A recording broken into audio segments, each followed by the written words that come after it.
Pavel, že jste se dovolal.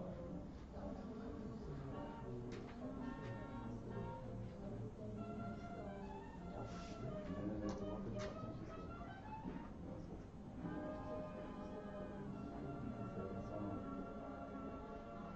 No, 2026, no.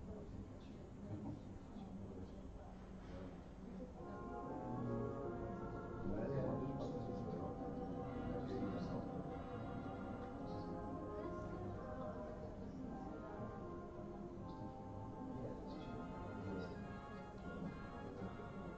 Ano.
Ladies and gentlemen, let me open this morning session. For those of you who don't know me, I'm Tomáš Buchner. I was the chair of the renal cell carcinoma meeting yesterday. Today I would like to introduce Dr. Jarkovsky, who is a statistician who has done many clinical trials and has published many publications. And he's going to inform us on how to analyze clinical studies. Thank you.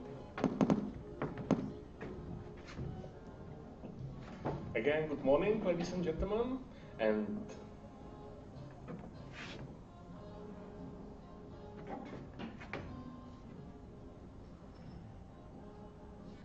I'm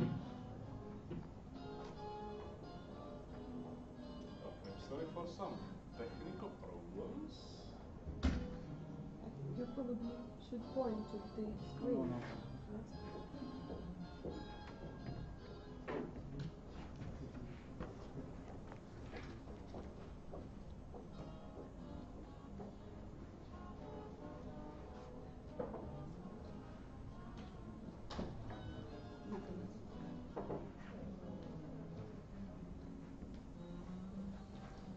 Co mám se najprve pouštěl tu vazovku. Jdu na to, já tam mám ještě čekají.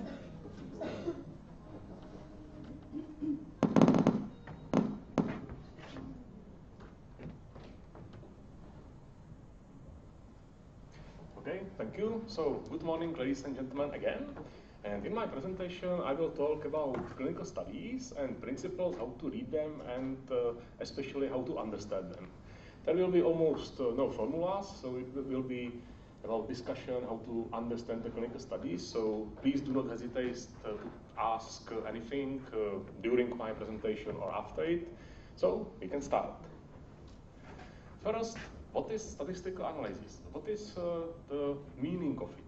I think it's not only just some formulas, numbers, and so on, but I think it's a tool for understanding the world. Because when you imagine how the data in clinical studies looks like, I think we can help with these pictures like Battle's Cave or old Indian fairy tale about blind man and elephant, because the data in your data sets, in your databases, are some snapshot of the reality. And statistics and data analysis is the tool how to analyze this snapshot and understand the world behind it. Because in your data, there is no reality. It's only snapshot of reality. And statistical analysis is just a tool how to understand it and to be able to communicate the results. So please think about statistics as a tool like microscope or some biochemical analysis. It's just a tool. And as any tool, you have to understand it and know how to use it correctly. So this will be a main topic of my talk. So when we imagine the reality and in its relation to clinical studies, so there are some possibilities which can happen.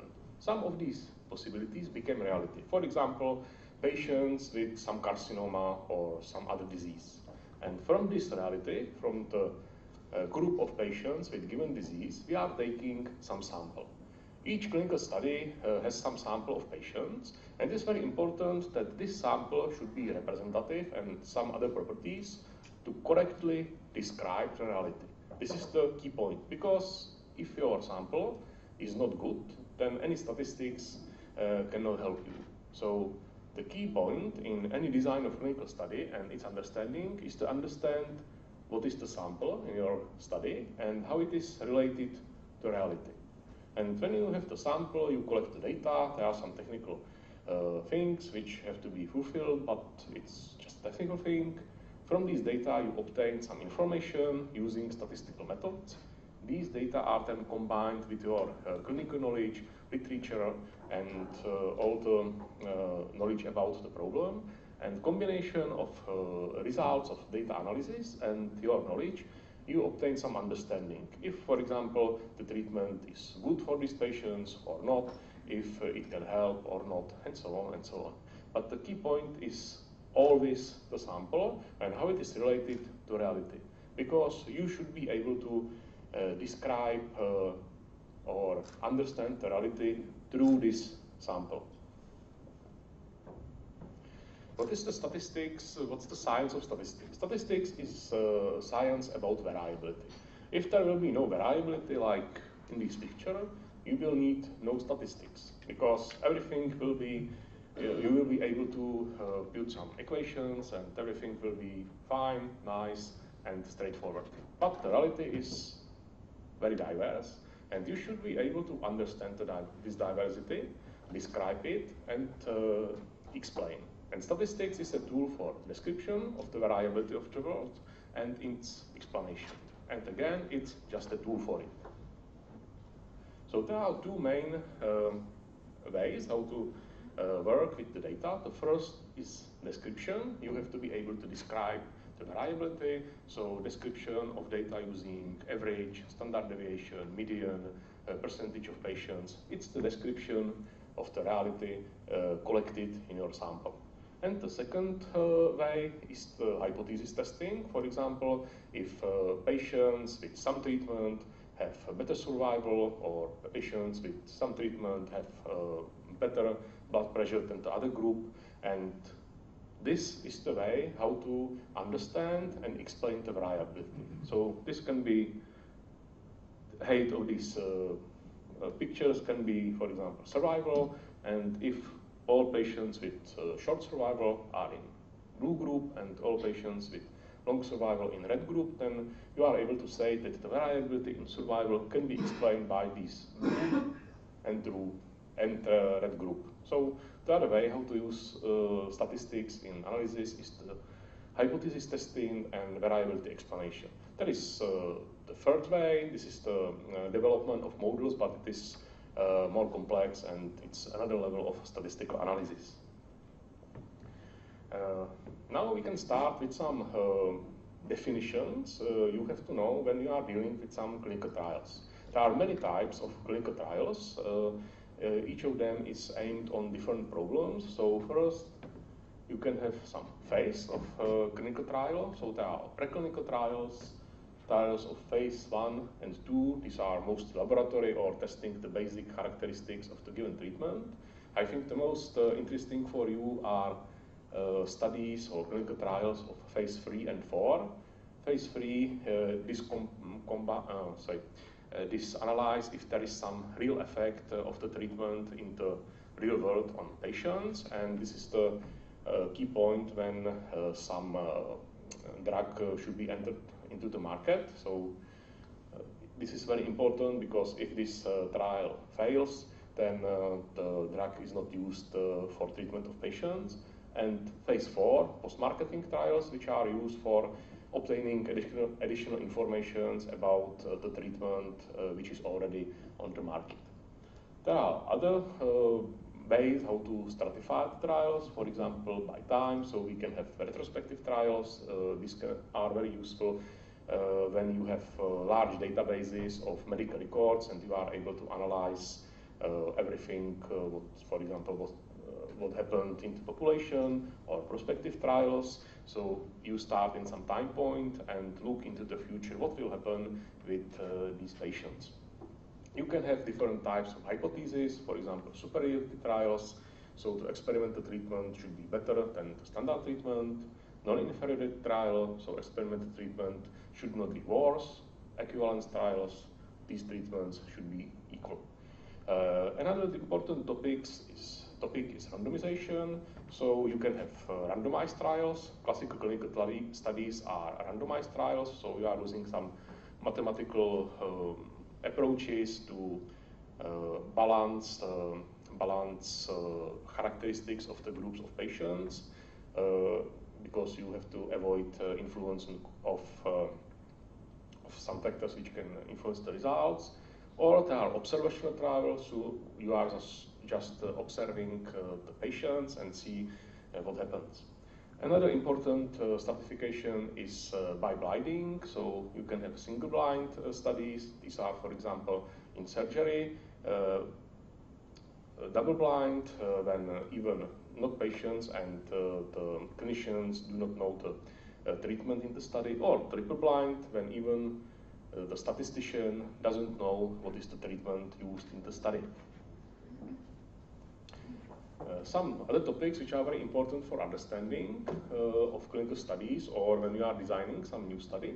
So the first is target population. This is the group of patients you are interested in. For example, all patients with breast cancer, or only patients with breast cancer above 50 years or 60 years, it depends on you, and it is very important. This is the group of patients or part of reality you are interested in.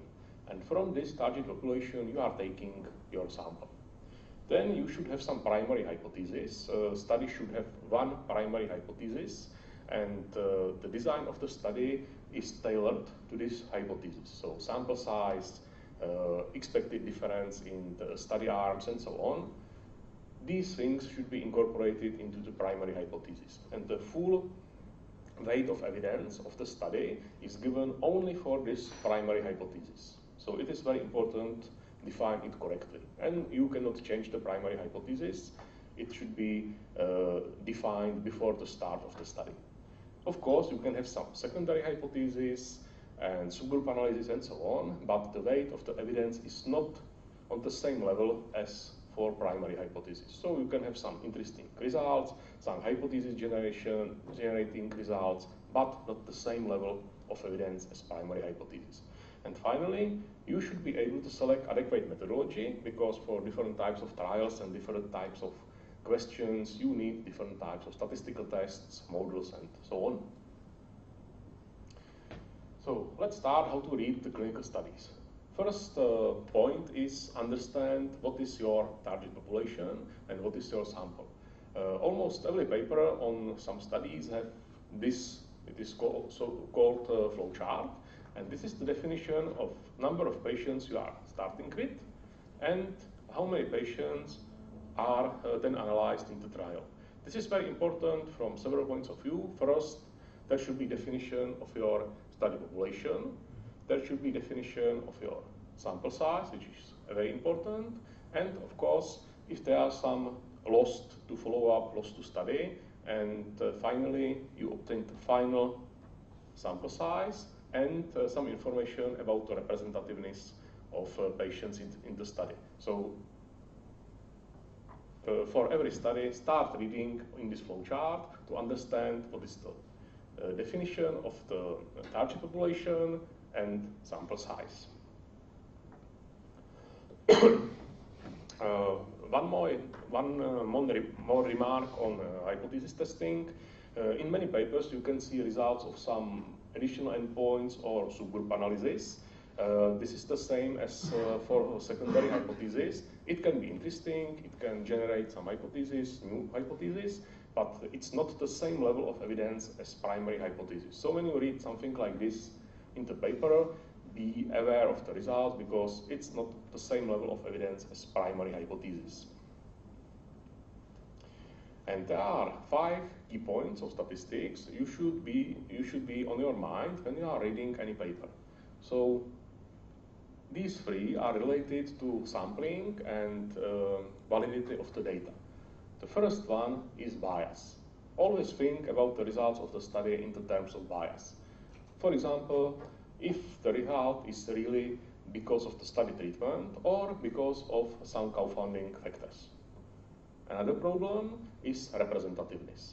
This is very common in clinical studies because you have many rules which patients should enter or should not enter the study.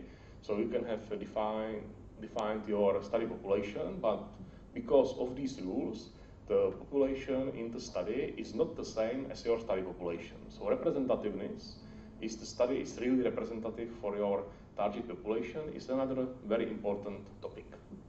Then it is the comparability. If you are comparing comparable groups in your study, in classical clinical studies, it is because of randomization. In real-world data analysis, it can be achieved by some statistical methods. So this is about the data validity, and these 2 are about the results, so reliability. I think the best known statistical output related to reliability are confidence intervals, and this says how confident are we in the results of the study and if the results can be repeated in the real settings. And then there is the statistical significance, I think the best known, but only one of these 5. And it says if you are able to distinguish results from some results obtained only by chance. But this is the end of the process, and if these topics are not fully correctly fulfilled, then statistical significance can be misleading. So again, back to some paper. Other things you should read after flowchart is the table 1 with description of the study. This table shows you description of your study population, and you should be able to compare it to some characteristics of target population. So you should know if, for example, average age of your patients is the same as average age of these patients in the population. This is one result. And second result is the comparison of the study groups, because you should be able to compare comparable groups. So the basic characteristics, which can be confounding factors for the results of the study, should be the same in both arms of the study. So this is very important. If there are some important differences, important from clinical point of view, then the study has some problems with comparability. Another thing in understanding clinical studies are definition of the endpoints. Endpoint of the study is related to primary hypothesis. This is the measurement of some output of the study, and there are many types of outputs. Each of them is related to different statistical methods. So we can start with some binary endpoints, which are very common in, for example, oncology. And I think the most common binary endpoint is the death of the patient. But even in these settings, there are 2 possible ways how to analyze it. The first one is the binary endpoint itself, just yes or no, dead, living. This can be useful, for example, for hospital mortality, when only information about the dead patient is available, and it leads to, for example, logistic regression and contingency tables and some basic statistical methods. This is one type of the analysis. The second type of analyzing binary endpoints is survival analysis, when you have not only yes/no, but you have time to event too. I think the correct term for survival analysis is time to event analysis, and I think this is the most common type of endpoint in oncological studies, but also in other types of medicine. And it has its own specified methodology. It is called survival or time to event analysis, and there are not only binary result yes/no, but time to this event too. Another types of endpoint are continuous endpoints, for example, blood pressure or concentration of some biochemical measurement. And there are two settings of the studies. The first, you have two independent groups with different patients, one type of settings, or you can have the same patient in time series. So you have a patient before treatment, after some time after treatment, and for example, a year after treatment. These studies are quite common, for example, for diabetes, when there is large variability between the patients, and you should reduce this variability. So based on your endpoint, which is related to your primary hypothesis, you are selecting your statistical methodology, and you should be able to understand in paper you are reading if the methodology is correct. I think in classical clinical studies it is mostly correct because it is well defined. And I will talk more deeply about the survival analysis because I think it is the most important for you and for your studies. So this is classical description of survival or time to event data. So this is so-called Kaplan-Meier curve. This is one of the most common visualizations of survival data. There is time on this axis and proportion of, here it's surviving, but it can be any endpoint. It can be proportion of patients without progression or anything else. Then there is the curve, which define the shape of the surviving of patients during the time, and you can visually compare these curves. These curves can be described by some descriptive statistics. I think the most best known is median survival, but it's not only median survival. You can have, for example, survival at given time. You can compare the groups in the chart. There are comparison of two groups, but you can have a more complicated model. There are several types of tests for comparing these. I think the most common are based on Cox proportional hazards models and hazard ratios. And there is some table which describes the quality of the curve, and this is the table with number at risk. It is not the result of survival analysis itself, but it's very important for correct interpretation of the result. And for the correct interpretation of survival data, you need all these results. What is the key principle of survival analysis? First, you have to understand that you do not have only yes/no, dead or living, but you have time to event. So, as I said before, it is time to event analysis. And you should define in your study what is your event. It can be death, disease of the progression of the disease, or both combined. You should define start of the follow-up. This is the beginning of time in this chart. It can be, for example, diagnosis, surgery of patient, treatment of patient, start of treatment line, anything. It depends on you and on the aim of the study. And then you have the end of the follow-up. It can be occurrence of event, which is defined here, or end of the study. Because you should collect not only data about events, but about time without event too. So you have information if there was some event in the patient, and information about the length of the follow-up. It means how long the patient was followed until the event or until the end of the study. And both these information are important for survival analysis. Let's go back to description of survival curve. So again, this is the survival curve, and this is the table with number at risk. Number at risk is commonly reported under the Kaplan-Meier curve in papers, and it is important for understanding and correct interpretation. Because when you go through time, there are less and less patients which are forming this curve. There are two processes how the patients are removed from the curve. One thing is event. If there is some event, that there is the decrease of the curve, and of course the patient is not included after the event. This is one process. But the second process is so-called censoring, and this is the information about patients which do not have event, but we know nothing about them after some time point. For example, if there is some patient which is followed to this time point and then is lost to follow up, so this patient does not have some event, but we know nothing about him or her after this time point. Of course, for censored patients, there is no decrease, but the number of patients which are forming this curve is decreased. And the result of these two processes is number at risk. So this is the number of patients which are forming the curve in this time point.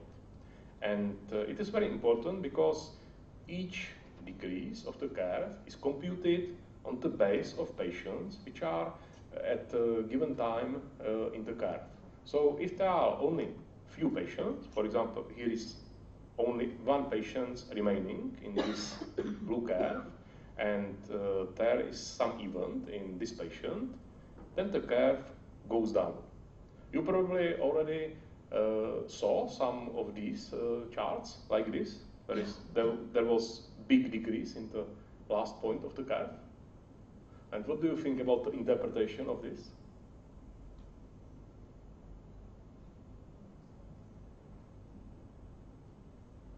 I heard nonsense, and I think that's true, because the results of the Kaplan-Meier curves, which are based on only few patients, should not be interpreted. In many studies, there is even some limitation of some time. For example, the curve is plotted, for example, for 1, 2, or 3 years, and the results, which are based on only few patients, are not presented. So it is very important to read this table with number at risk, because it gives you the information on the reliability of the curve. If there is low number at risk, please do not interpret this curve. This is related to so-called follow-up. Another important thing in designing studies with survival is that you should have long enough follow-up, because there should be sufficient time for your events to occur. For example, if you will have some disease with slow progression, you need long follow-up, because if your follow-up will be short, there will be no events. For example, this blue curve is example of this. There is only short follow-up. These points are censored patients. It means patients with only short follow-up without event, and you see no events. But if you have some disease which has some quick progression, your follow-up is sufficient even when it is short. So it should be incorporated, these biological characteristics of the studied disease should be incorporated into the study design, and the planned follow-up of the study should be tailored to this. So if your follow-up is short, there is no sense to compute survival analysis. You should have sufficient follow-up for your disease. This should be described in the description of the study. It is commonly used in table 1, and basic descriptive characteristics of follow-up should be included. Descriptive characteristics of follow-up are not survival, they are just measurement of reliability of the study. So if you, for example, median follow-up is, for example, 2 years, and you know that most of the events should occur after 1 year, then it is okay because your follow-up is sufficient. But if you have some disease, when most of follow-ups occurs until, most of events occur until, for example, 5 years, and your median follow-up is just 1 year, then there is no sense to compute the survival analysis because probably the follow-up is still too short. So description of follow-up is another important thing which should be read before you are interpreting the study, because you should be able to assess if the follow-up is sufficient. Let's continue to some description of the survival curve. So this is typical survival curve. Now it is accompanied by so-called confidence intervals, which describes how likely is the curve when you are repeating the study. And that is the common description of survival analysis. So this is so-called median survival, and this is the time when there is half of the patients still surviving in the chart. A median survival is commonly accompanied by its 95 confidence interval. This is this number in these parentheses, and this is the description of how it is derived. So you have Kaplan-Meier curve with its confidence intervals, and when you plot this line, it is done automatically by the software, then you obtain median survival and its confidence interval. This is the most common description of survival in oncology, but as you will see in some other slides, it's not used in all parts of the medicine. For example, in cardiology, most of the survival curves is like this, so you do not have median survival. And fortunately, even in oncology, you can see more and more survival curves which look like this. So the median survival is not the only descriptive statistics of the survival curves. It is useful when it can be computed, and I think the most common in oncology, but it's not the only way how to describe survival curves. One more point about the interpretation. Do you know the interpretation of confidence interval? What does it mean? What's the understanding of confidence interval?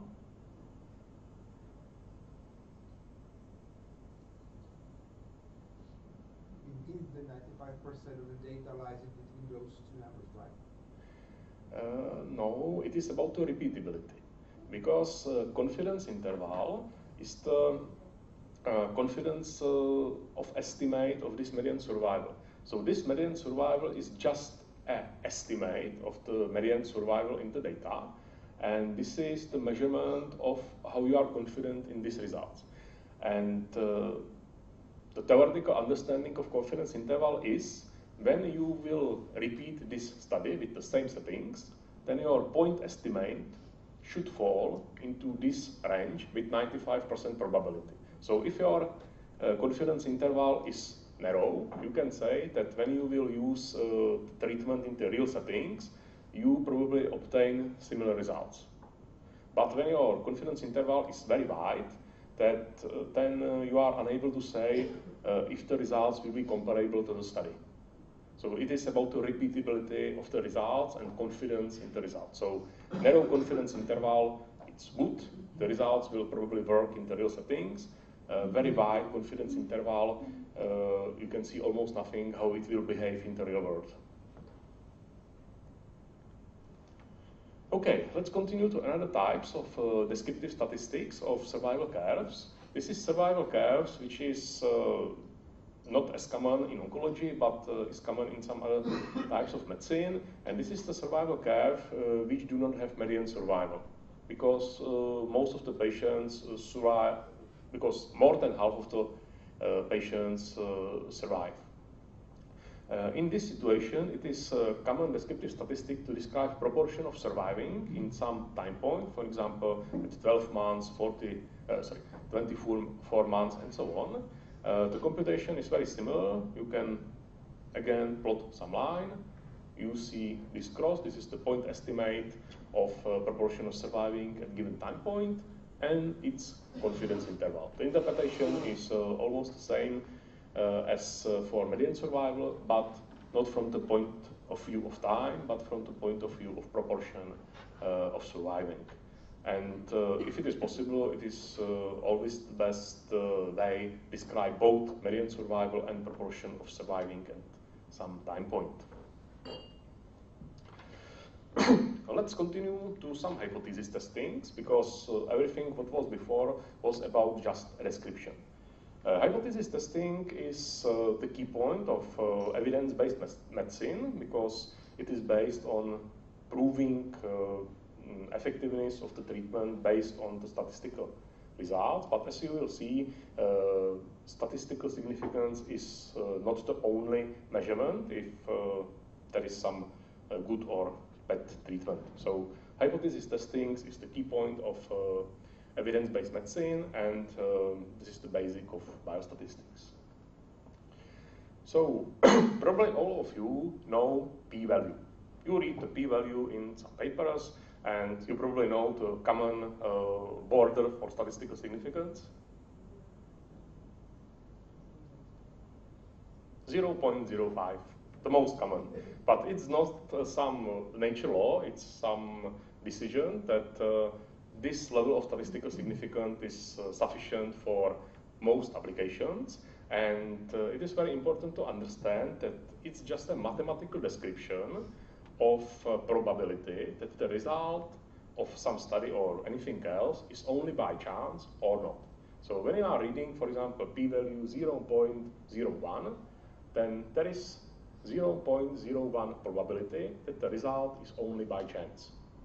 And if it is lower than the commonly used border, 0.05, you can say that this probability of being this result only by chance is low enough that you decide that it is not probably by chance and says there is some real result. But it's just a mathematical tool how to say it's by chance or not. You should combine it with practical significance. It means, for example, if there is difference in median survival 1 day, do you think it's practically important? Yes, no, you're right. For example, if you imagine some disease, for example, breast cancer, what difference in survival will be clinically sufficient for you? Or any other disease?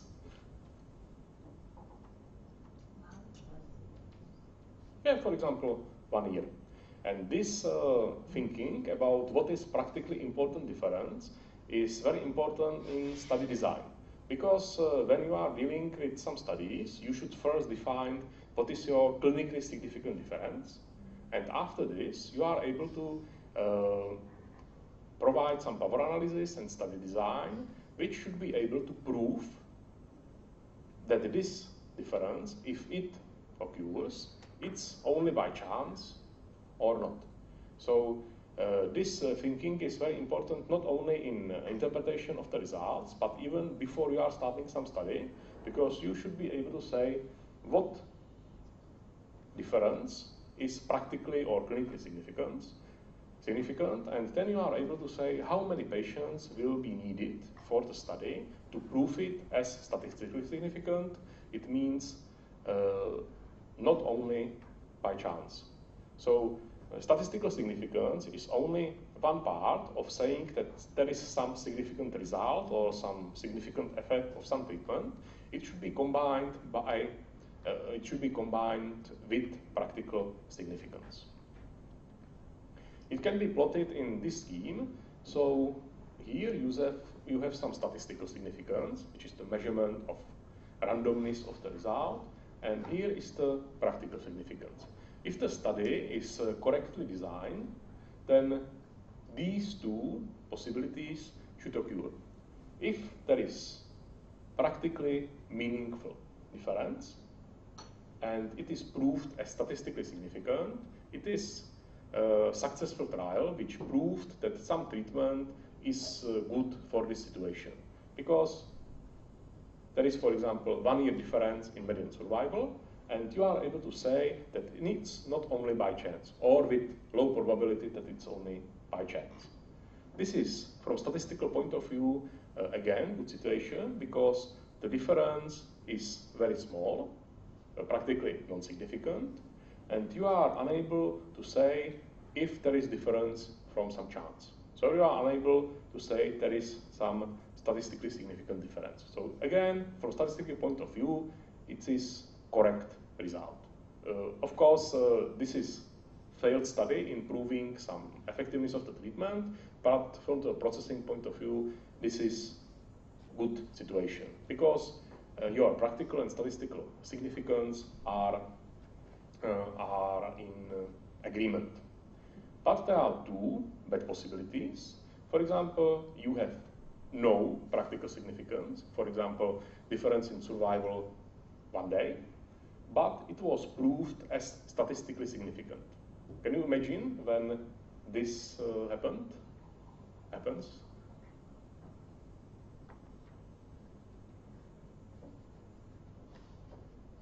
It is uncommon in clinical studies because the clinical studies are tailored using power analysis to these two situations. But for example, for real-world data analysis, it can happen. Do you know the reason for this situation? Yeah, exactly. Because if your sample size is big enough, you are able to prove as statistically significant almost anything. And it's a bad situation because there is no meaning in proving 1 day difference in median survival. So this is just the artifact of sample size. And this is one reason why it is important to have both statistical and practical significance. And this is, again, that situation. You see some big, practically very important result, but it is statistically non-significant. In this situation, you are unable to say if this difference is only by chance or not. And if someone will repeat this study with the same settings and same sample size, you are unable to say if the difference still will be there or not. So in this situation, there is no meaning of the study, and if someone plans a study like this, then it is even ethically incorrect because you exposed patients to some experimental treatment with without no gain into analysis. So this can be useful when you have some real-world data and it generates some hypotheses, for example, for plan for some real study, but it is impossible to plan studies like this. So this is the problem of low sample size. And one more thing, if there was no statistical significance, it is not the proof of non-significance. There is difference between proving non-significance, it's almost impossible. You are able just to say you will not prove, you did not prove the significance of the results, but it's not the proof of non-significance because if you will think in this way, then you can get to some absurd situation that if your samples will be small enough, you are able to prove non-significance of anything. And again, you probably see it's fully nonsense. So some comments which are related to these charts. So non-rejecting a null hypothesis does not automatically mean accepting it. It is the same as I said before. If there is no statistical significance, it is not the proof of non-significance. It's just a situation that you were not able to prove the difference. Another important thing, read not only significant and non-significant, but please read the significance level itself. It means the p-value. Of course, for regulatory authorities, it is important to say yes, no, using border, for example, 0.05. But for scientific thinking, it is important to distinguish between situations with p-value 0.6 or 0.06. Both these are non-significant, but their meaning in thinking is different because 0.06 is close to significance, and maybe it can be some new way of research, but 0.6 is almost completely non-significant, And it is very unlikely, if your sample size is sufficient, that there is something interesting. Another thing, low p-value does not automatically mean that there is big effect, because p-value is related to sample size, and as we said before, if your sample size is large enough, you are able to prove almost anything or have very low p-values. And again, results of testing should be viewed critically, because for one study is just one sample. I will talk later in my presentation about meta-analysis, when we are combining results of several studies, and it can give you another level of proof than just one study. Now go back to survival analysis, and I will talk about the statistical significance testing in survival analysis. So again, we have the Kaplan-Meier curve, and we would like to compare these two curves. There are different types of tests. Maybe you know log-rank test, which is the most simplest test for comparing two survival curves. But I think the most common method used for comparing survival curves in papers about clinical studies are hazard ratios and their statistical significance. Hazard ratios are based on so-called cost-proportional hazards models, and in the simplified way, we can say this is the summing difference between these two curves. It's not mathematically exact, but for our imagination, I think this simplification can be used. So you are dealing with the whole curves and their difference through the time. There is one big problem in using hazard ratios. If your curves cross, you are unable to say if there is some difference, because for some time one curve is above second curve, and when they cross, they interchange their position. And because hazard ratio combines whole time of the curves, then in this situation it is not a good idea to use these methods for comparing statistical significance. So one remark, if you see Kaplan-Meier curves which cross in some point, and there is still a high number of patients at risk, then you should be very careful about interpreting the results. So hazard ratios, but it is the same for log-rank test, should be interpreted even if there is no cross of the Kaplan-Meier curves. So back to interpretation. Hazard ratio has simple and I think quite straightforward interpretation. If the hazard ratio is 1, it means no difference.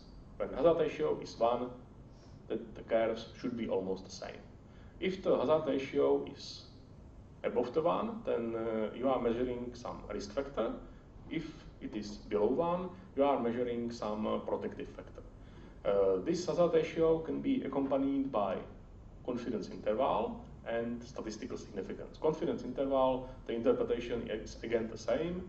If you will repeat the study with the same settings, then your estimate of hazard ratio should fall into this range with 95% probability. And of course, statistical significance is if you are able to distinguish this hazard ratio from situation that there is no difference. One, I think, useful comment, when you see confidence intervals of hazard ratios and value 1 is not included in this range, that you are able to say that the result is statistically significant. It is called alternative way of statistical testing, when you compare your confidence interval with some reference value, which is 1 for hazard ratios, because 1 means there is no difference, and if this reference value for no difference is not included, you can say there is statistically significant hazard ratio. It is commonly used in some visualizations I will show you later. And this is the example with describing results with hazard ratios and their confidence intervals. So this is some quite comprehensive summary table of some study. So here you see different types of endpoints. So this is, I think, the primary endpoint of the study and some secondary or additional endpoints of the study. Again, only primary endpoint have the full weight of the evidence of the study. The other types of endpoints or subgroup analysis are just hypothesis generating result. And here you can see a reference value for hazard ratio. It is 1, as I said before, because 1 is value of hazard ratio when there is no difference. And here you see hazard ratios for different endpoints and different factors and their confidence intervals. And if the confidence interval contains the value 1, then you can say there is no statistically significant difference or influence of the study group. But if the value 1 is not included in the confidence interval, then you can say there is statistically significant result. So it can be used for simple reading of charts like this. Another important thing about survival analysis, again, as I said before, you should describe survival analysis by any methods you are able to use. So here you have 2 curves. You can see their profile is quite different. It can be related, for example, to new types of drugs, because the shape of the survival curve can be related to disease characteristics or treatment characteristics. For example, for classical chemotherapy, we are commonly have curves like this. So first no events and then lots of events. But for example, for immunotherapy, there are some curves which looks like this, and from some point there is some break, and the treatment is good for the patients. So shape of the survival curve can be related to different biological characteristics of disease or treatment, and it can have its own interpretation. And for this example, you can see that this shape can be very informative and can give you different interpretations of the results. So again, we have 2 examples with 2 curves, and what is interesting, there is the same median survival. You see difference in median survival here, and here is the same. But do you think that the shape of the curves is the same in these pictures? It's not, because it goes like this, and here there is some breakpoint, and this curve is almost flat. So for this situation, it is good to use not just median survival. It can be used, yes, but it's not the only way how to describe the data. And maybe more useful is to describe proportion of surviving at some time points, and then you will see the differences between these 2 pictures. So different descriptive characteristics and different tests can give you different points of view on the data, and when you are dealing with some analysis, it is very useful to check the data from any direction you are able, because maybe you will see something new. Rotate the situation into space and see if there is something interesting from some point of view. So this is the description of the example. You can see that both charts have the same median survival, but different shape of the curves, which can be described by proportion of surviving at given time point, and by different hazard ratios, because you can see hazard ratios which summarize the whole shape of the curves are different here and here. So it was about survival analysis as the basic endpoint of studies in oncology, and now I will continue to some other topic. As I said before, clinical studies, classical randomized clinical trials are the golden standard for proving effectiveness of some new treatment. But as I said before, most of these studies are not fully representative for the whole population of patients. For example, very old patients, polymorbid patients, gravid patients are removed from these studies. So the results are not fully representative to the whole population you are interested in.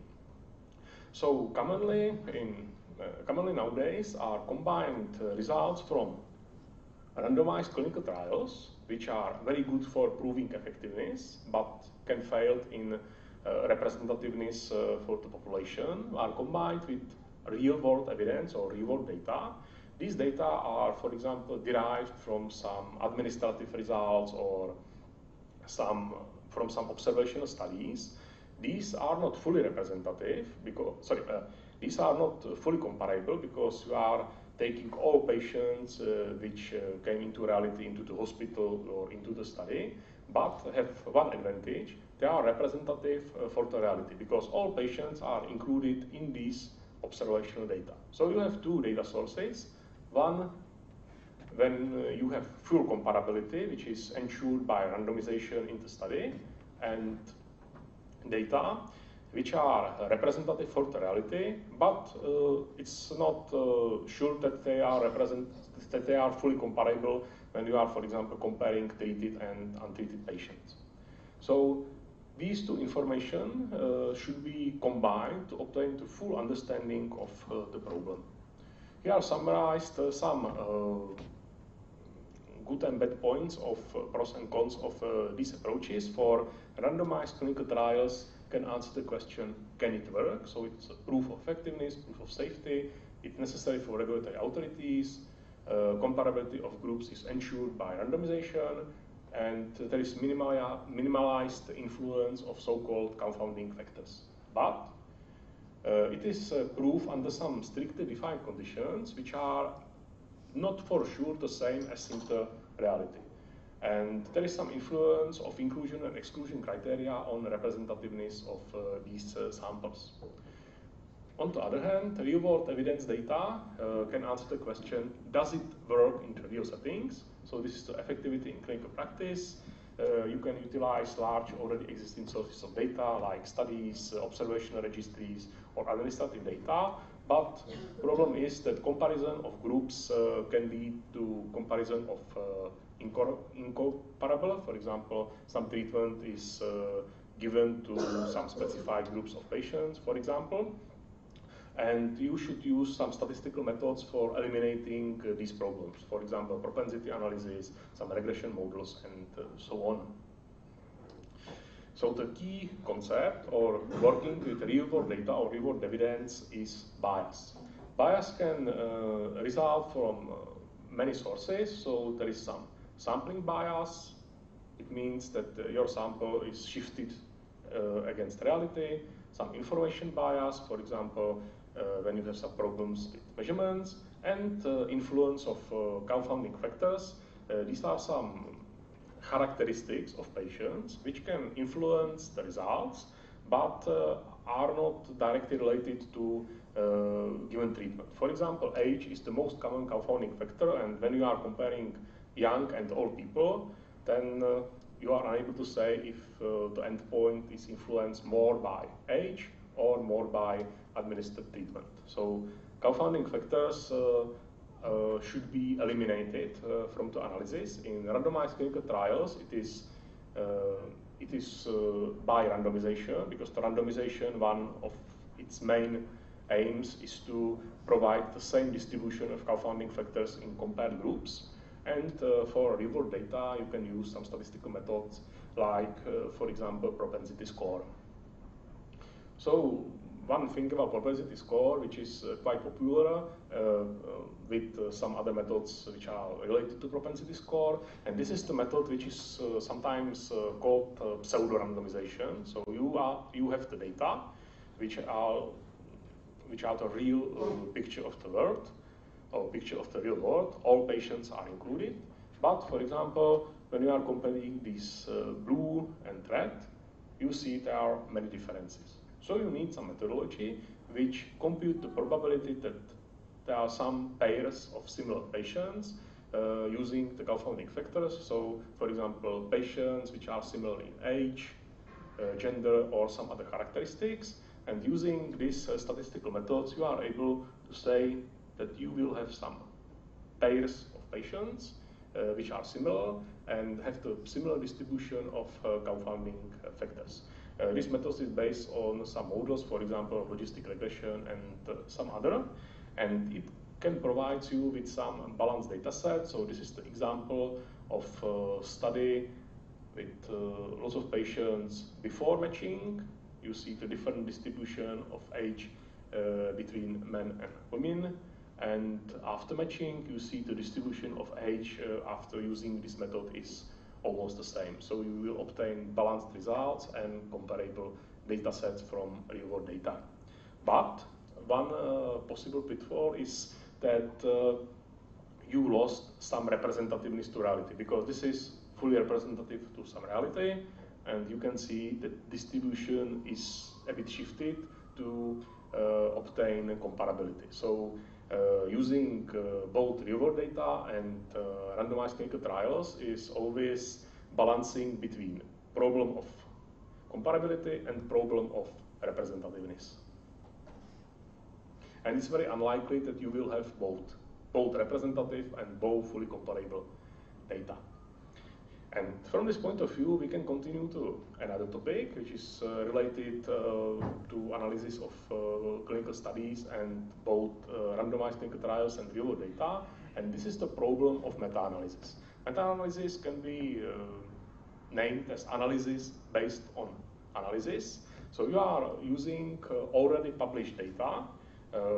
It can be in form of published results from papers. This is the classical meta-analysis. Or you can obtain the primary data of some studies. Then it is called pooled analysis, because you are able to pool all the data from different studies into one big data set and then analyze it.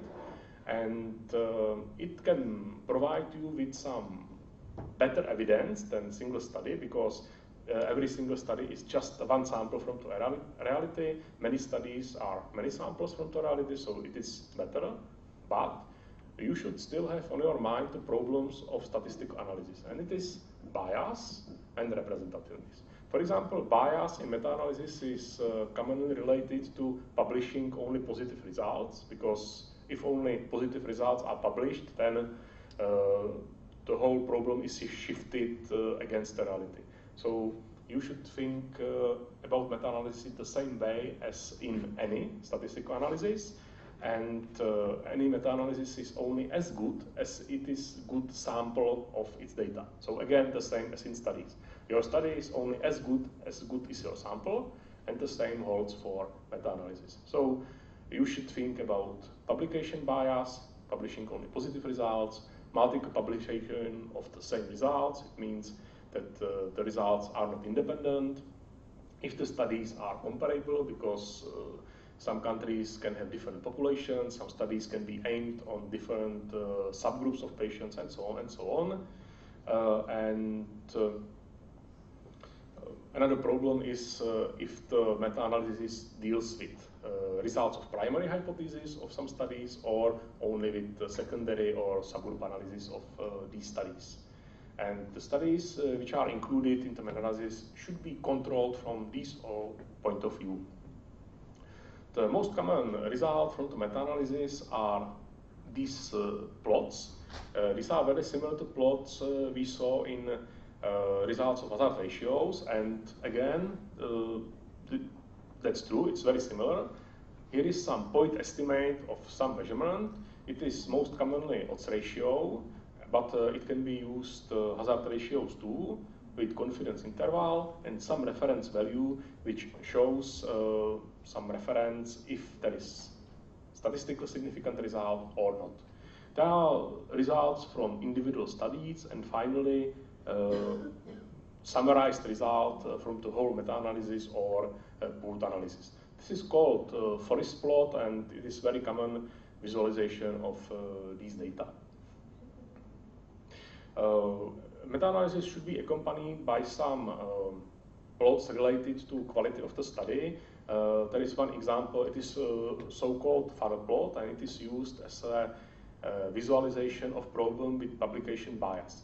The theory behind this is as follows.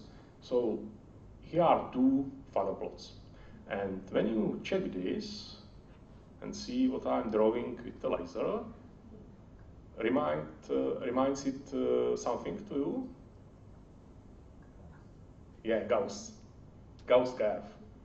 Because when your sampling in meta-analysis is good, then there should be some very good results and some bad results, but there should be only few very good and few very bad results. And most of the results stabilize around some value. So when you see the whole shape of the Gaussian curve, then in your sample of studies are both very good, very bad, and most of average results. But when you see shape like this, so some part of the curve is missing, then there is probably some publication bias because only positive results are included. So it is based on classical statistical theory, and it's just simple visualization, but it can give you information about presence or absence of publication bias. So there are many methods how to deal with this data, and in meta-analysis, I think the validation of the data and to be sure that your data are fully representative and really valid is the most important point in any meta-analysis.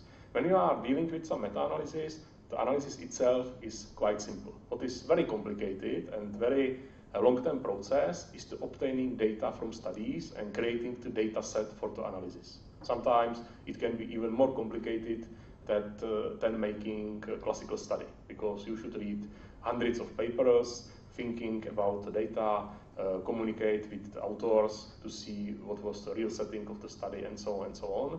And finally, you have some quite short data set after maybe 1 or 2 years of work. So, summary of my presentation is that statistics is just a tool for understanding and dealing with clinical data, and the most important thing is that data are just a snapshot of the reality, and you should have in your mind the limitations and problems with any statistical analysis, which can be plotted in this scheme. So always think about bias, representativeness, comparability, reliability, and statistical significance. These are the key principles for statistics, and if you understand them, you do not need some formulas, you just need the basic principles. Of course, when you are computing some statistic, you should be able to select the correct methodology, use the correct software, and so on and so on. But for the reading of the papers and understanding the design and results of the studies, the key principles are these 5 points. If you know them and understand them, you are able to correctly read, interpret, and prepare some studies. So thank you for your attention, and I'm ready for your questions.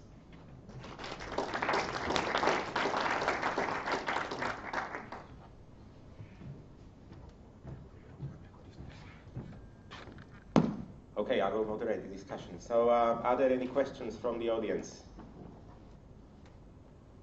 Okay, then I'll ask a question.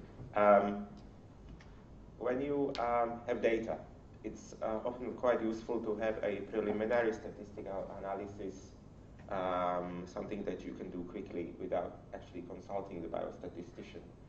So my question is, are there any good free online programs that would enable us to do a quick statistical analysis? Not for publications perhaps, but just for hypothesis testing. There is R software. There is R software, but it is not very user-friendly. But it can be used with some, how to say it, visual interfaces, which can help you with statistics. There is some free alternative to SPSS software. So yes, there exist some alternatives. Some of them can be used very simply, and I think R with some interfaces, or I don't know now what is the name of the alternative to SPSS. I think is sorry, I do not remember the name, But yes, there are some softwares which are easy to use and can provide you with some preliminary results. Thank you. Any other questions? You have a question? No. Bottle open. Okay. Okay. In that case, thank you very much for your presentation. And now I would like to welcome Dr. Poulton from London. Thank you. Who is going to tell us something about virtual patients in medical education. Thank you very much.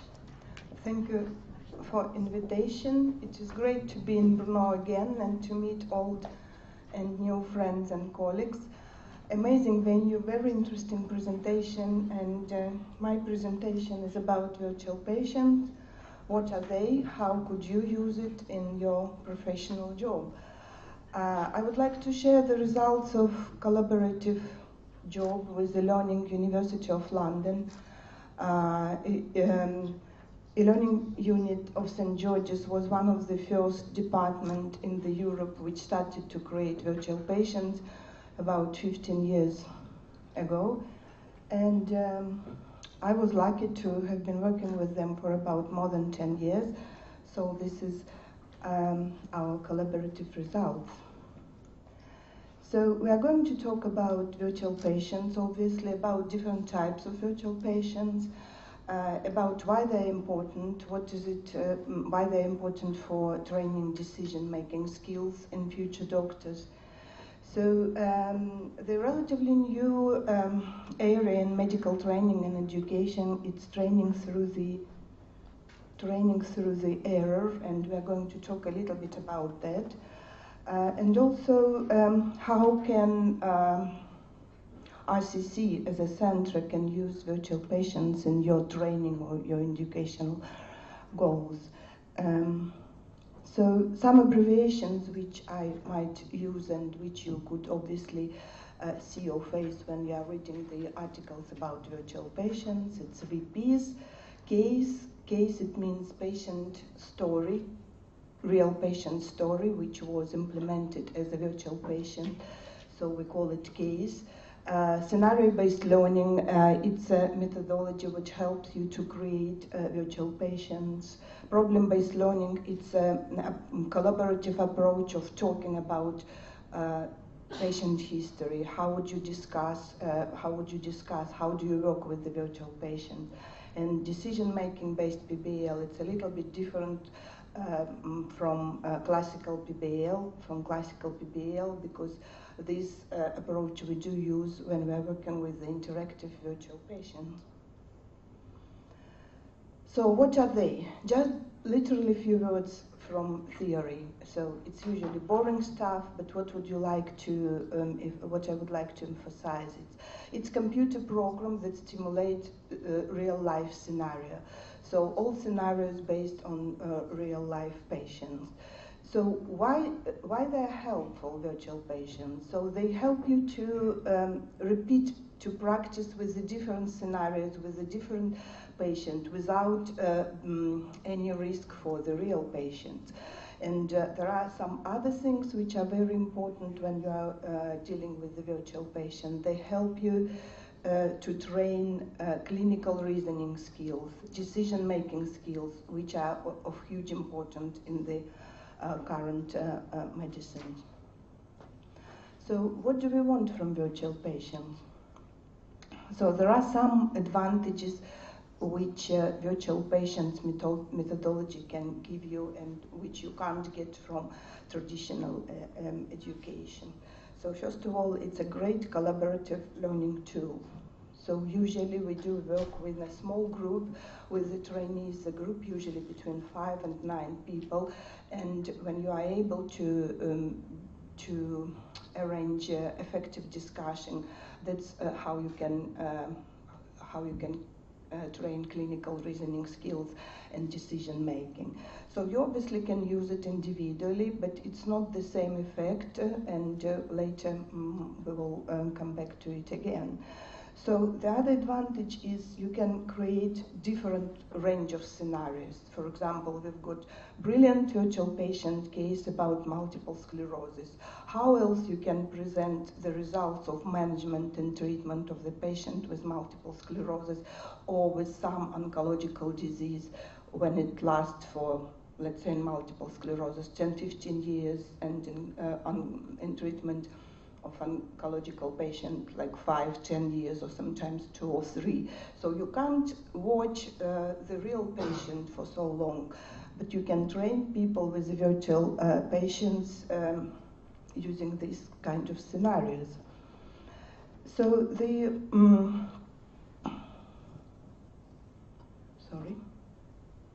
So the other advantages of virtual patients is to train through the errors.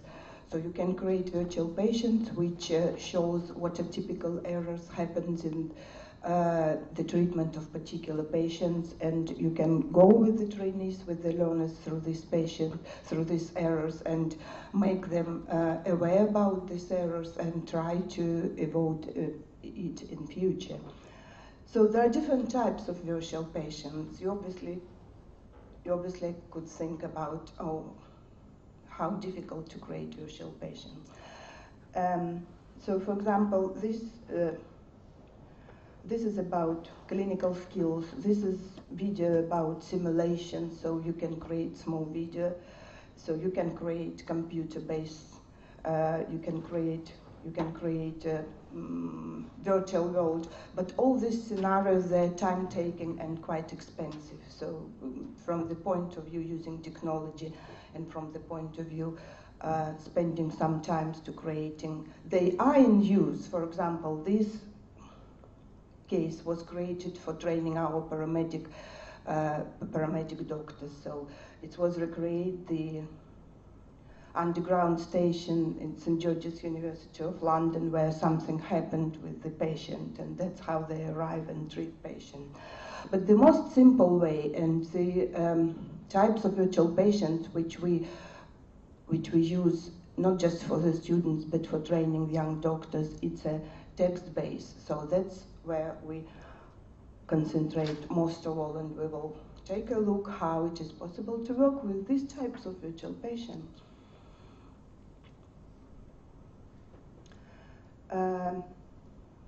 Just a few words about technical stuff, software. You shouldn't worry about this at all, because there are a lot of free software which your university or your hospital can use absolutely for free. And if you would like to find out more about this, you probably can ask Masaryk University from Brno or any other representative who will help you to find and show how this software does work. So this is not a problem for you as a doctors, as a professional. So we concentrate virtual patients mostly on training clinical reasoning, critical thinking, and decision making. And now we are going to take a look at different types of virtual patients, and we're talking about linear and branching virtual patients. For some years, we did use virtual patient which was paper-based. So before computer era, we printed the case, and we are giving information for the trainees part by part, patient presentation, history taking, and so on. And the discussion was arranged based just on paper.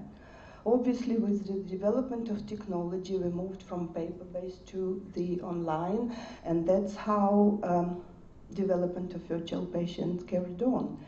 So in here you can see the same version, but online. So initial presentation, history taking, physical examination. So each box represents some pieces of information which your trainee is going to work with and to talk about.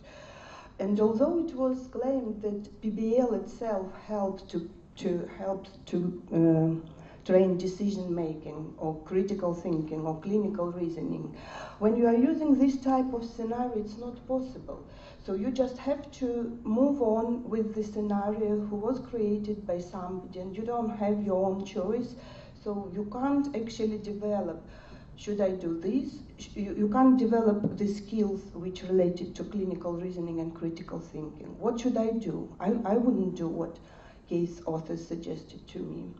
That's why later,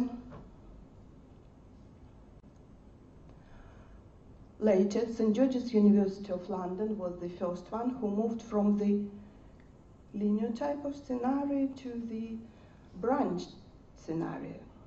So this is so-called interactive PBL. This is how we moved from usual problem-based learning, from paper-based linear virtual patient to interactive virtual patients. So when you are moving through the same scenario, there are some points in the scenario where the scenario branched, so where you can take one or the other step in your management or in your treatment. So when the learner works with the scenario, they don't see this map.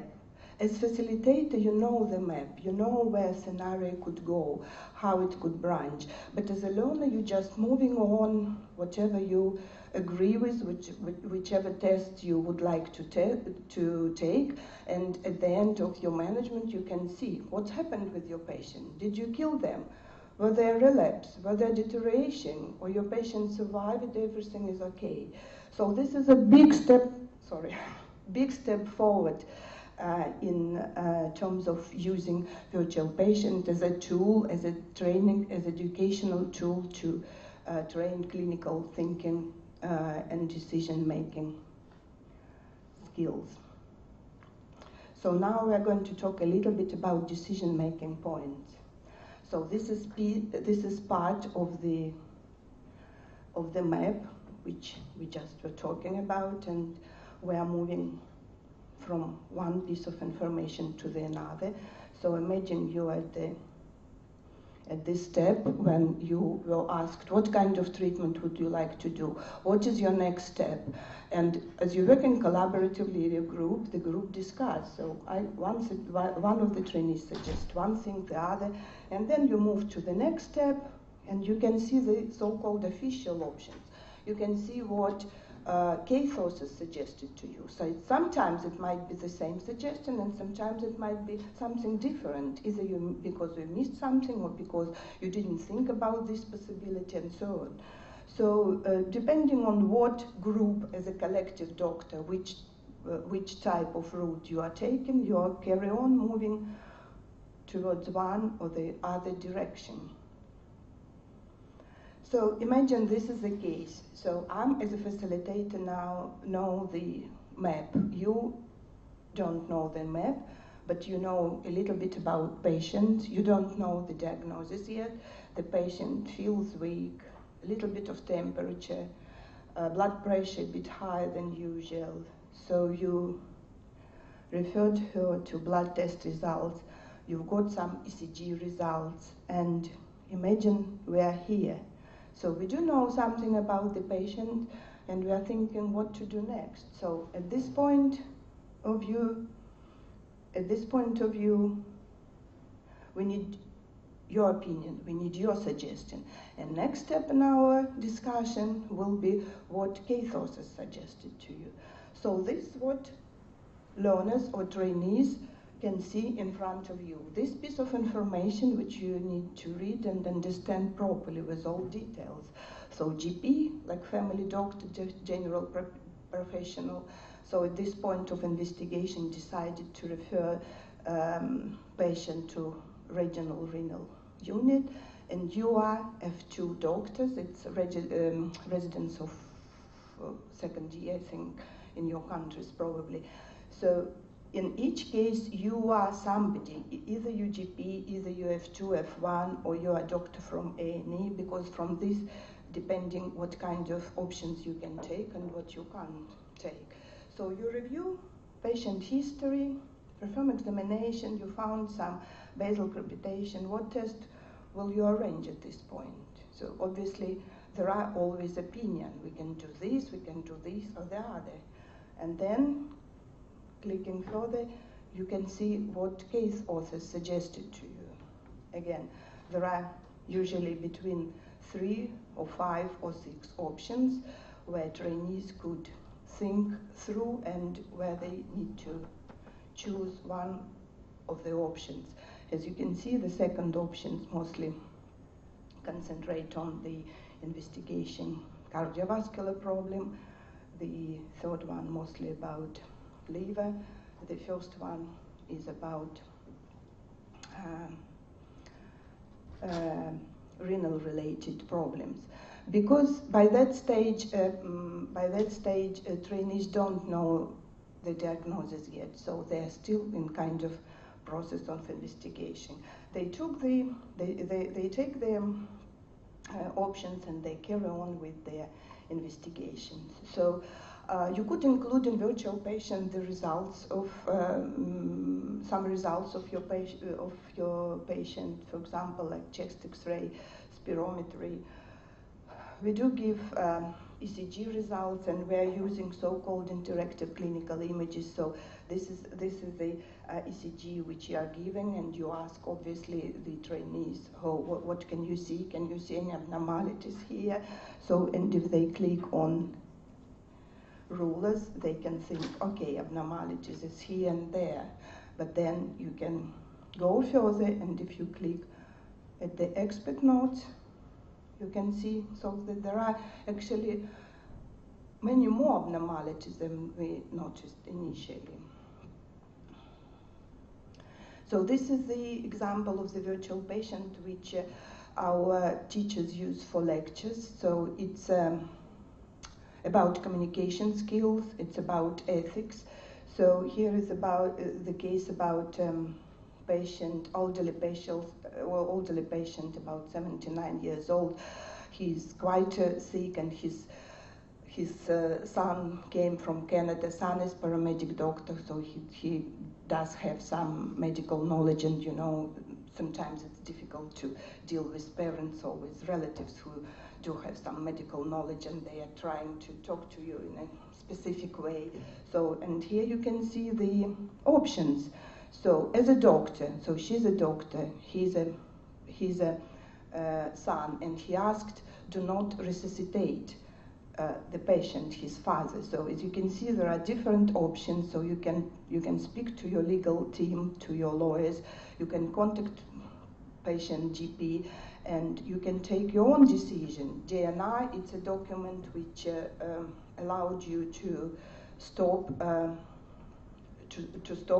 life support for this patient, or the next option is do not do it. So you can move on further, and this is video-based virtual patients, and depending on which way you are taking, if you do right as a doctor, DNR, so do not attempt resuscitate, and if you do not write DNR forms, you can go with the scenario further. So making some conclusions from this part. So all virtual patients about real clinical experience.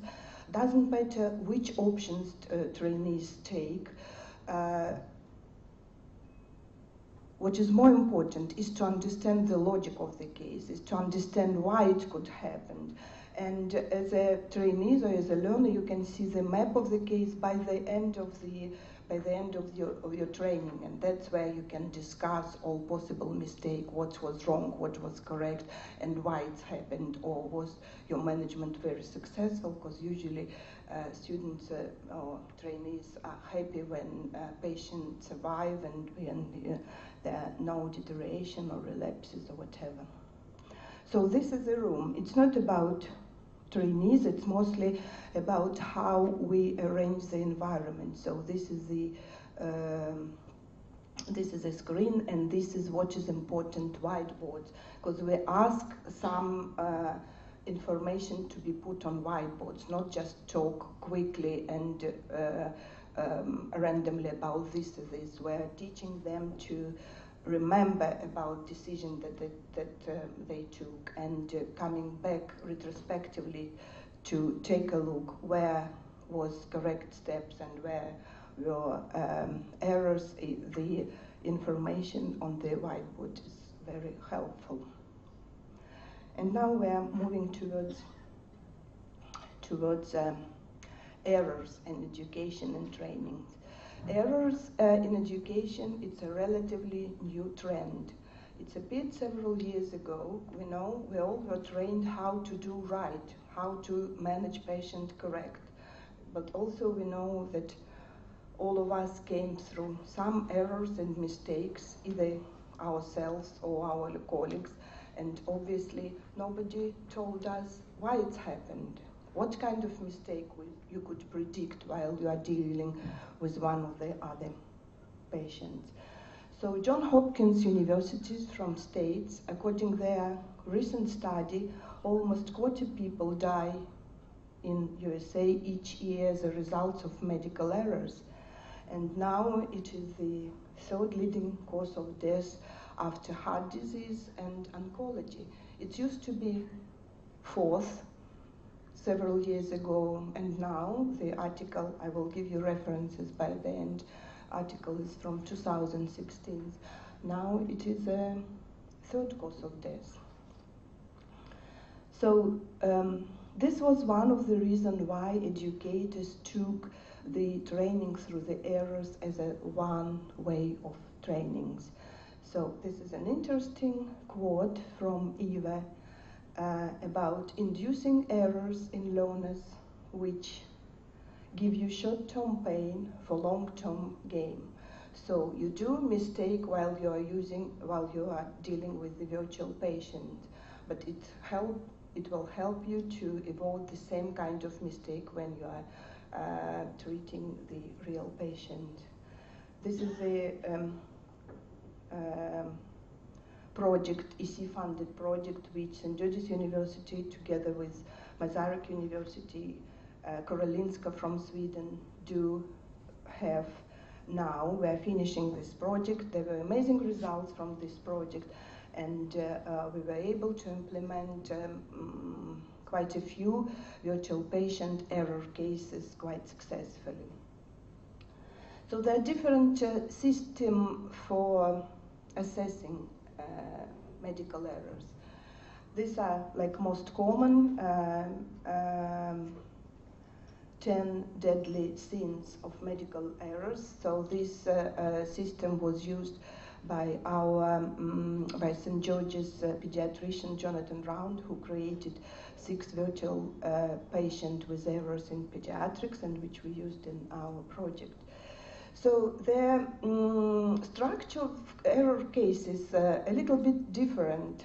So as you can see, there are branches as well, but they are not finishing in the same way as we can see with the previous map. So dealing with the error case, you are moving through the scenario. You do have decision-making points here, even more, as you can see, more branched, because the case is more complicated. It's clinically based, and there are more complications in here. And the case covers different types of medical errors. So whatever errors you would like to represent in your study, whatever errors you would like your doctors should be aware of, could be included in this type of the case. So as I already said, again, 3 or 4 decision-making points, and there are good good choice, poor choice, and the best one. So what is interesting that these cases usually concentrate not just on clinical issues, but more on decision-making and cognitive aspects. Because with your trainees, you need to come back and to realize why these errors happened. Is it happened because you don't have enough knowledge? As a rule, no. The doctors, they do have enough knowledge, but something affects their decision. The decision was taken which brings the trainees for one or the other options, and this is very important. Will you be able to represent in your virtual patient all 10 medical errors which are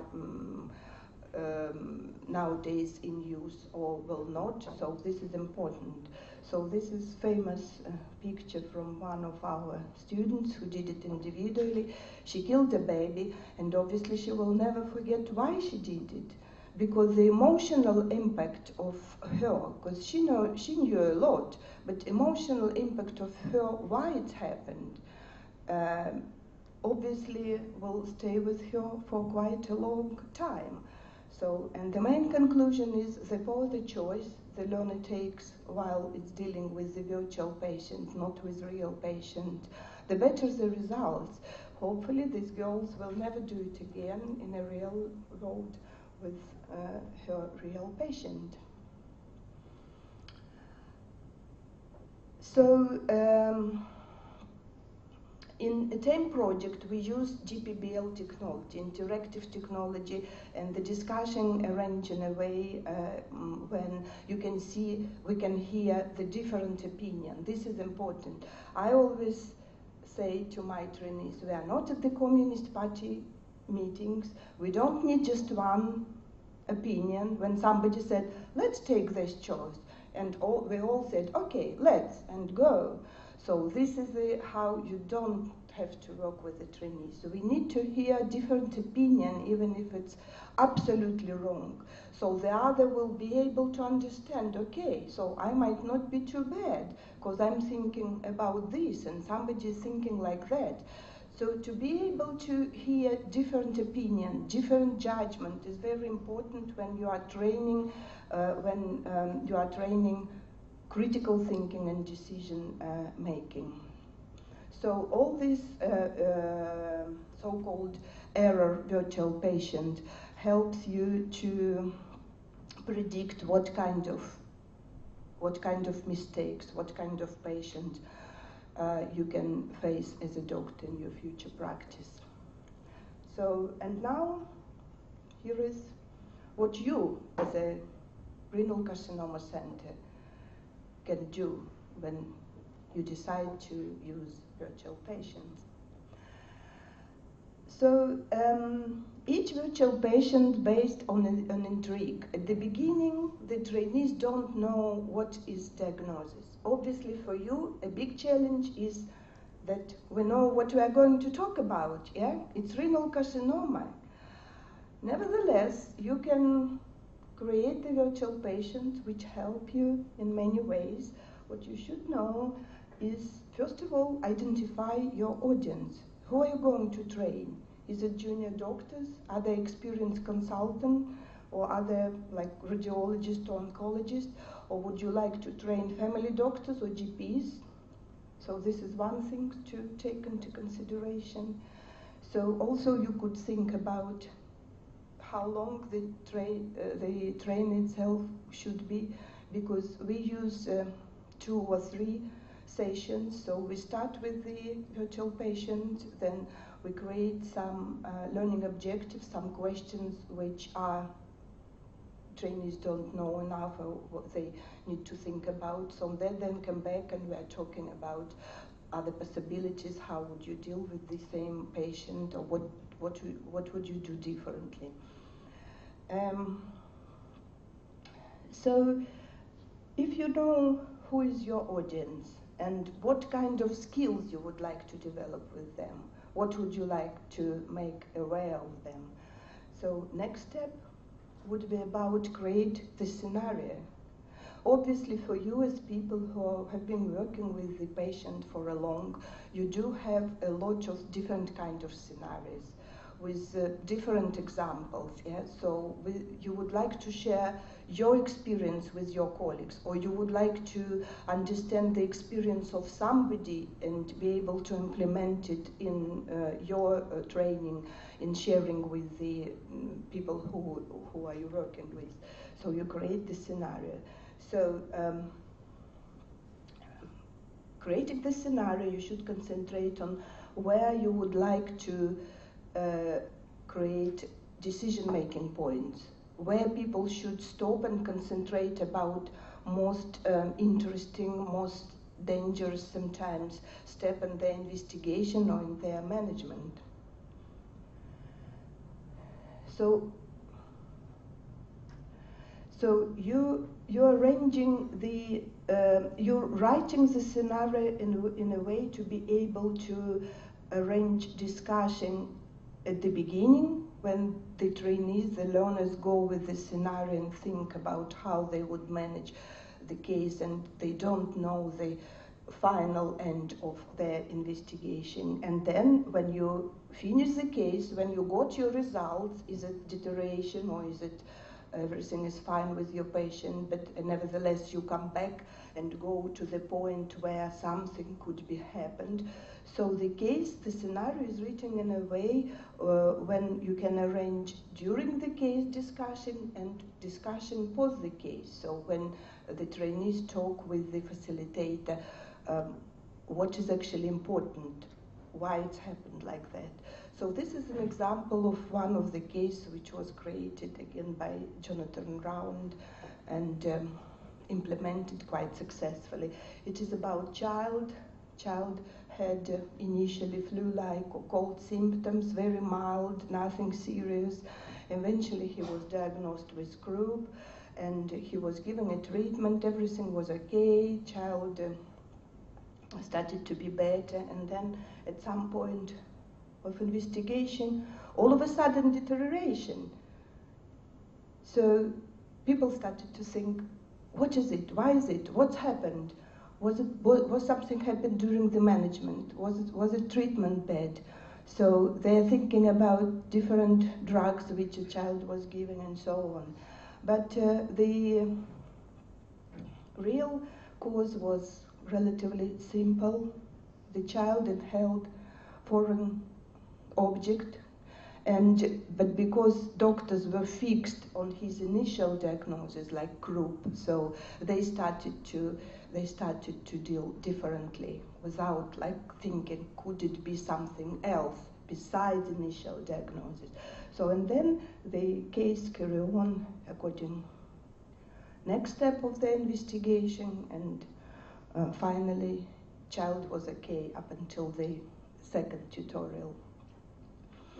So main conclusion for renal carcinoma center regarding the virtual patients. So first of all, you should be able to identify which skills or competencies would you like to improve in your department, among your trainers, among your learners. So it's if we are talking about doctors, it's less likely about knowledge, it's mostly about skills. So you do have some patient history, you can easily create bank of patient history, so real life scenarios. So the next step is you should think, would you like to create the virtual patient with the errors or without errors?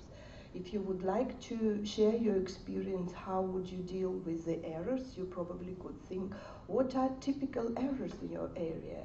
Which mistakes doctors make quite quickly while they are dealing with renal carcinoma? Which errors are typical? Which are typical? What would you like to include in your scenario? How often these errors happened? Often or rare. So you can obviously concentrate your virtual patient either on investigation or on management or on both. You could incorporate different types of errors either in this part of your virtual patient or in second part. So also you could think about virtual patient with no errors. It probably will be less intrigue and less interesting, but it could be, for example, best examples of investigations and management some particular patients. So this is the end of my topic. I hope it's in all languages which are now here. And this is the references. I would like to say a few words about this. This is a VIP project, which was one of the, you could take the picture, because this slide was not included in my initial presentation, and I think it could be helpful, because EVIP is a project which was implemented first time in Europe. There were 25 virtual patients in different languages, in English, German, I think Poland, unfortunately not in Czech, but it could be in Romanian, because I think Romania, one of the Romanian university was part of EVIP. So this is the link where you could go and have a look at this. CRISIS, this our successful project with Masaryk University, which was a little bit about clinical implementation of virtual patients. TAME is a current project, Training Against Medical Errors, which we are finishing this year. This is the link for e-learning University of St. George University of London, where you could read about different types of projects. And this is just a link for a recent article of Johns Hopkins University from States, because you know this is one of the famous universities with a lot of money and with a lot of experienced doctors and researchers in many areas. So this is the end of my presentation, and I hope some of you will be able to implement or to use virtual patient, because it's an amazing tool and it will help you in many ways. Thank you. Thank you, Dr. Bolton. Before I leave some space for your questions, I have a comment. Actually, the study showing that medical errors are the third cause of death in the US has been criticized quite heavily because there is no methodology for determining whether a medical error indeed occurred or whether the medical error indeed resulted in death. The methodology of this study was extremely poor, and I think it overestimated the number of deaths about 10 times. So I don't think we should be as worried as we are just by reading those headlines. I'm not saying that, of course, using medical errors for teaching is a bad thing. On the contrary, I think it's a great method. But I don't think we should overestimate the problem. Can I just make some comment? Yeah. It's not about, I mean, it's not your concern about medical errors. So there were some, we can criticize them, yeah? We are just trying to use, because we all went through the errors at some stage of our professional life. So we are talking about errors, that there are still errors which caused the death. So from statistical or evidence-based point, you can argue, obviously, but my point was about why we could use error in training, why we could errors in training. Sure. I was just commenting on some Yeah. data you showed. Yeah. Yeah, I'd like to challenge that a lot. Which one? Me or you? Okay. The data on resubmission, medical resubmission, is actually quite clear.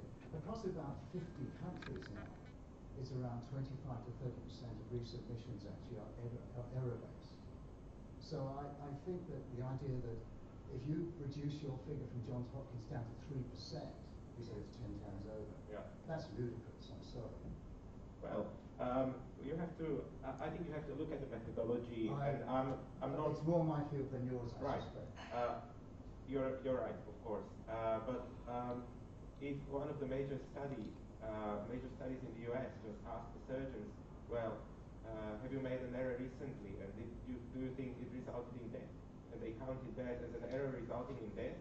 I think that's poor methodology. Is that your interpretation of the paper? No, that's another paper. That's a paper from I think from my. We can fight this out outside, I suspect. Okay. No, I mean, it's the main point is not about, we are not arguing about this, is it correct or wrong. We all know that there are errors, and we all know that in majority country there is no approach like in UK or in USA, there is no blame investigations. all errors which medical doctors made, sometimes they are criminal charge.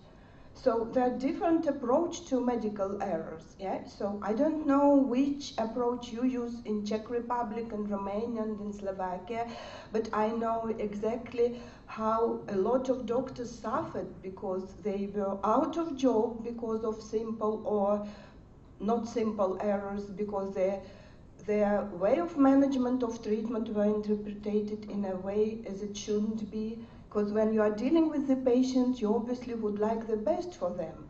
But there are a lot of factors which can affect your treatment and your management. As a result, you can be blamed just because patient died. So we're only talking about medical errors in virtual patient, how to help doctors, young doctors, or even experienced doctors, to avoid some of typical errors which they can face in their particular area. For example, if in TAME project we have been working with the famous pediatrician who was the head of the intensive care neonatal unit in St. George's. He trained his doctors again and again, and there were the same errors happened each time. That's why he started to think about how we could avoid it, how we could reduce the amount of errors which happened, although the doctors are well educated, knowledgeable, but there are a lack of skills in this or that area. So this is the only way, like when we're thinking about errors regarding virtual patients. Thank you. Thank you for the comment. I have a question. If somebody from here will decide to create a case for example, renal carcinoma, would you recommend to her or him to do it her or himself, or to be helped by a professional storyteller or professional writer? I think it would be helpful when, at least at the beginning of the creating, somebody who do know how does it work would create. Because I give you an example. We did have two projects with Kazakhstan, Ukraine, and Vietnam and Georgia. We gave them some cases which they adopted to their health care system. It's not easy, so we're giving you a case from UK cultural background, and you need to adjust it to your to your national healthcare system. And sometimes it's not easy. And if you don't know how the scenario developed, how does it work, and how somebody will work with the case, so you can't create actually intrigue scenario, interesting scenario, because at the beginning of this process, definitely somebody could help. So usually, like, there are small teams, like doctors, professionals who know the areas, the person who knows how do they work, so at least 2 or 3 people should be in this team. Okay, if there are no further comments, I would invite the last speaker, who is Associate Professor Schwartz from Brno, who is going to tell us or demonstrate a project related to renal carcinoma. I also wanted to say that unfortunately our train has been booked at 11 o'clock, so I'm fleeing from you. Unfortunately, it was prearranged, and I would like to have coffee with you afterwards, but I don't think it's possible. But my contact certainly is in the notes. Good morning. Good morning, dear ladies and gentlemen. I'm Daniel Schwartz, and my topic is again virtual patients, and specifically their role in lifelong learning. And the talk will aim at presenting a particular educational online project, CA-Ledviny.cz, which in English means something like Kidney Cancer, Czech Republic.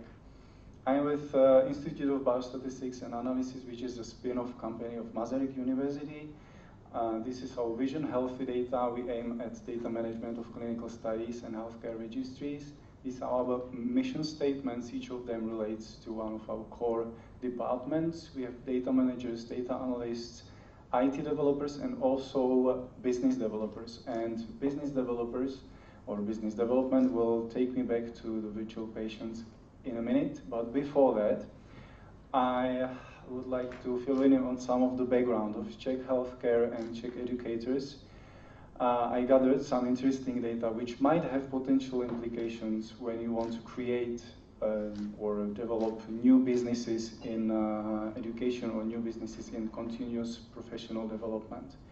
So first of all, Czech healthcare is notorious for overcrowded waiting rooms and underfunded hospitals, but it also holds an enviable position among European countries for unusually rapid access to care, at least according to this EuroHealth Consumer Index. For instance, in 2016, Czech Republic ranked 13 among 35 European countries in terms of access to the care. But we have also some important problems, serious problems. Our doctors often emigrate to Austria, Germany, and other Western countries. Recently, there were 2,500 doctors and nurses threatening to quit in a dispute over low pay rates and poor organization of continuous professional development program. Czech education. This is a typical Czech banknote worth of €7. And do you know who it is? This guy? Anyone in the room?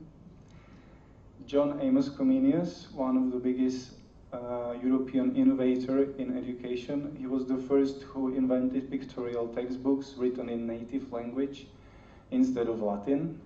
And he moved education from dull memorization into logical thinking. These are some of his works, and the titles might remind you something from Ella's presentation, because there are some labyrinths or the map of cases. There is a lot about teaching, kills learning, teaching over technology, etc. Having said something about Czech innovations for education, I will move myself to Czech innovations in terms of virtual scenarios. This is a typical or well-known definition of virtual patient, and we can consider a virtual patient as a good story. Because branching, feedback, and a good flow is what makes virtual patients a really good story. And I don't know if you are aware of, or if you ever heard about Kinoautomat. It was conceived for Czechoslovak Pavilion in 1967 for a World Fair. It was a world first interactive movie, and it was a film in which at 9 points the action stopped and the moderator appeared on the stage and asked the audience to vote between two scenes. I think we have some time to play a minute of it, if I can ask.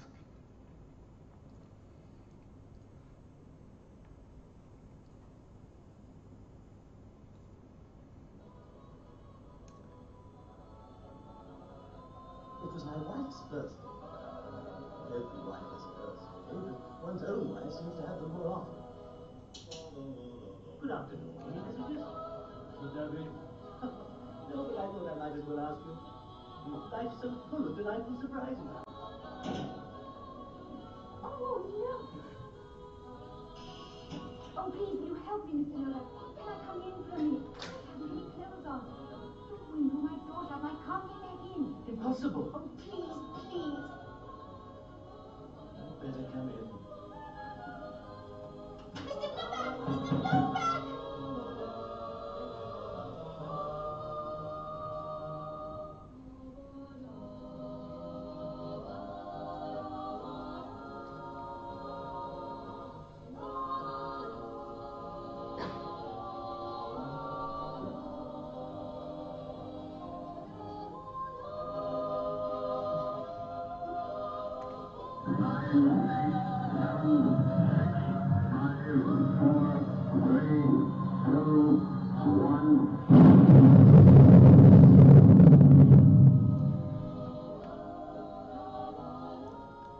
In other words, we are our choices. This is the title also of conference, which is held once per year, and the main topic is virtual patients. So I think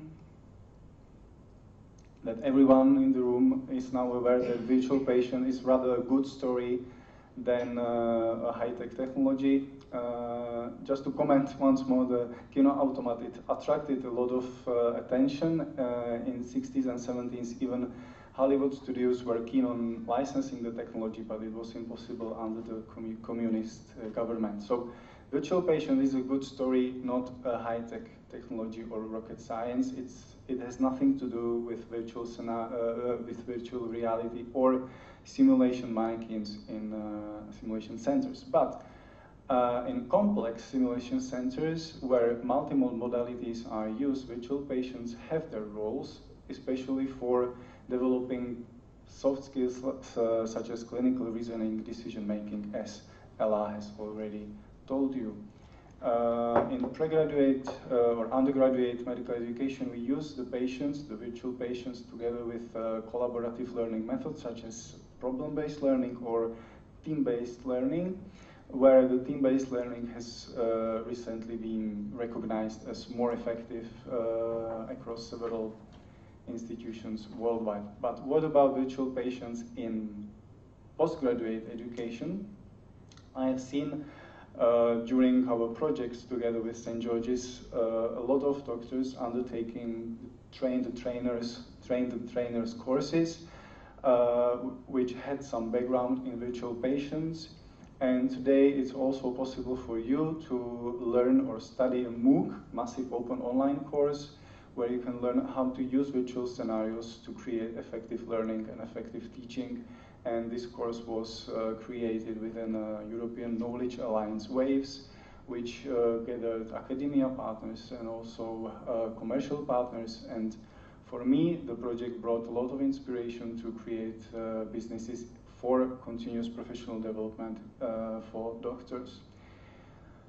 And one of the projects is the CA-Ledviny.cz, where from the business perspective or business development perspective, we considered virtual patients and their networking potential, because we thought that the doctors could be not only learners, but also the authors of the content. And by creating the content, it could bring the doctors or physicians closer to pharma industry and vice versa without breaching any ethical norms. So this is the address of the project, and at the very beginning we created a very simple virtual scenario delivery platform where with one single virtual patient suffering from adrenal carcinoma, the medical advisor at Ipsen was able to get interest from young clinicians and offer them possibility to author their own cases inspired by their real patients. And I think that some of the authors are in the audience, and I hope that the rest of you will at least consider the possibility to create other cases, for example, for this project or any other.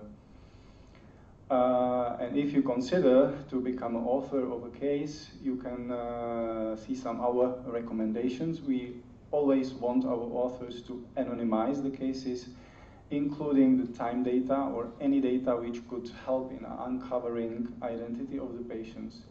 We ask them to categorize the options into correct optimal, correct suboptimal, incorrect or even incorrect fatal options. And we ask them to deliver a lot of feedback, references to evidence-based medical resources, and also imaging findings which make the cases more attractive. These are some analytics of the project from the last 3 months. The most important numbers is average session duration, which shows that people really use the website for learning and not just a clicking game, because this duration is quite higher than normal or common time which you spend on a website. We did also some evaluation activities in a kind of a hackathon event. We worked together with IT guys from healthcare informatics and PhD students with medical and biology background, and we asked them to complete 2 tasks in the platform and then fill in online forms with some post-task ratings. And the evaluation instruments are called system usability and learner experience survey. these instruments are quite standardized and used through medical education literature. And these are some of our findings. So our users thought that the system was quite easy to use. They didn't tend to use it frequently. I think this was caused by the fact that our users were not oncologists or urologists. They felt quite confident and refused any technical help when using the platform. So this was our experience and my conclusions. We used, I didn't say that, but we use PowerPoint as an authoring tool. We don't bother our medical doctors to use our own technology. They deliver the cases in PowerPoint, which they are comfortable with, and our staff, our trained copywriters, then re-engineer the text into narrations which have a good flow and are readable. In this project, we tend to have something like 10 cases per year. This number is determined by a quite small size of Czech market, and I think that there is a potential for networking on virtual patients between various stakeholders. And my last comment is that we don't put any product placement into the cases. We are not aiming at mentioning the sponsor's molecule in any of the notes of the case. So that's it. Thank you for your attention. If you have any questions, I'm happy. Yeah, Terry. Daniel, wonderful and quite brave for you to use PowerPoint for that. I must admit, it's only this year that we've started thinking how powerful PowerPoint is for actually doing something like this. Would you use PowerPoint ahead of, say, something like Open Library? Yes, I would, especially for clinicians who don't have time to spend their time and bothering with your technology, whether it is Open Library, Casus, or anything else. So PowerPoint is a simple tool. It's not always possible to put everything what you need there, but if there is some trained co-author of the case, it's enough, and it proved well in our project. If there are not any other questions, and we don't have the chairman, I'm stopping the discussion. Thank you.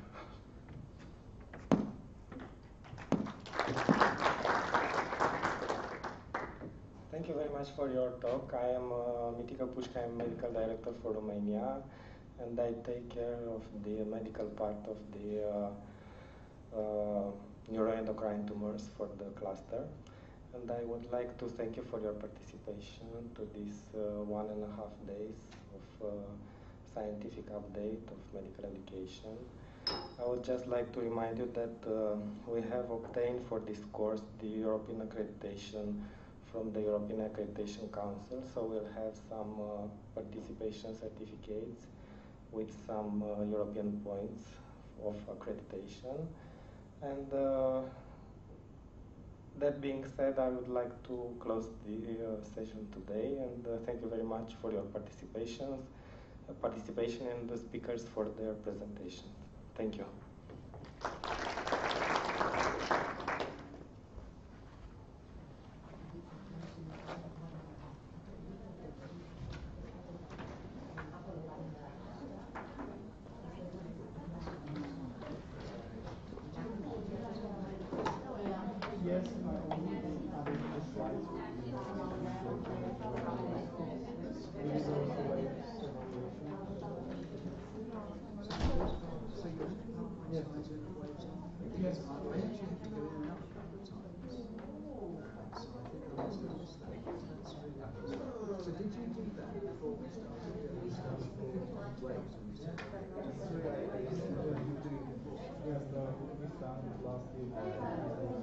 So